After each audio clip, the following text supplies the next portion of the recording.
Like many of its aviation counterparts, Singapore Airlines has also been heavily affected by the pandemic.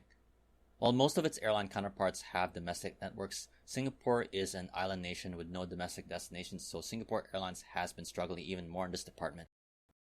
This has resulted in record financial losses for the airline, as the airline described 2020 as its toughest year in its history. This report comes after Singapore Airlines recently released its financial results for the fiscal year of 2020 to 2021, recently ending in March of this year. Since the initial global outbreak and the initial air travel restrictions put in place, Singapore Airlines Group reported that its group passenger traffic, including the traffic for its subsidiaries Silk Air and Scoot, declined by a staggering 97.9% during the fiscal year. This has resulted in a net loss for the airline of around 4.271 billion Singapore dollars, far surpassing the previous year's financial losses of around 212 million Singapore dollars. As the airline saw the worst losses in revenue and its overall net losses, one of the bright spots for the airline group, similar to many other airlines around the world, was the increase in cargo revenue, which saw a 38.8% increase compared to the previous year, making the airline around 2.709 million Singapore dollars.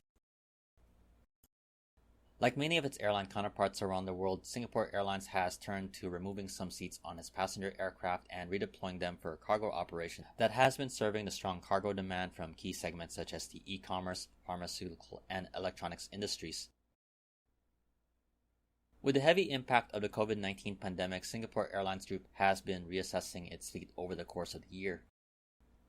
As part of its efforts of restructuring to mount its recovery, it has reported a surplus of 45 aircraft, of which since have been removed from service, leading to impairment charges of around 1.734 billion Singapore dollars.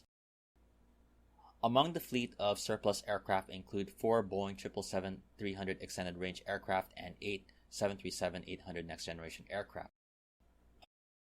Also included are the 7 Airbus A380s that have been so far grounded, along with the 7 777-200 aircraft repossessed from Scoot's medium-long-range budget subsidiary based in Thailand, Scoot, which shut down operations in the summer of 2020.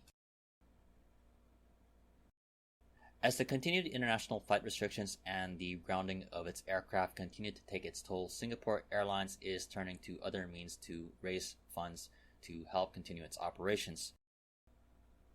To date, the airline group has raised around 15.4 billion Singapore dollars in terms of funding.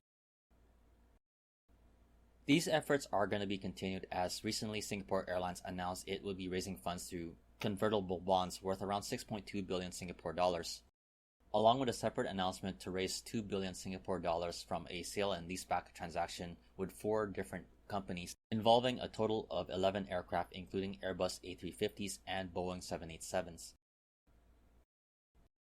Going forward, Singapore Airlines is recognizing that challenges at the COVID-19 pandemic continues to heavily affect this year's operation, as it projects its operational rate would be around 28 to 32% by the summer between June and July, and then 49% after the summer season. I definitely hope you enjoyed this video. If you liked it, please like, comment, share, and subscribe. This has been Flights in Asia, highlighting the news and updates on the aviation and travel scene in the Asia Pacific. Thanks again for watching, and have a great day.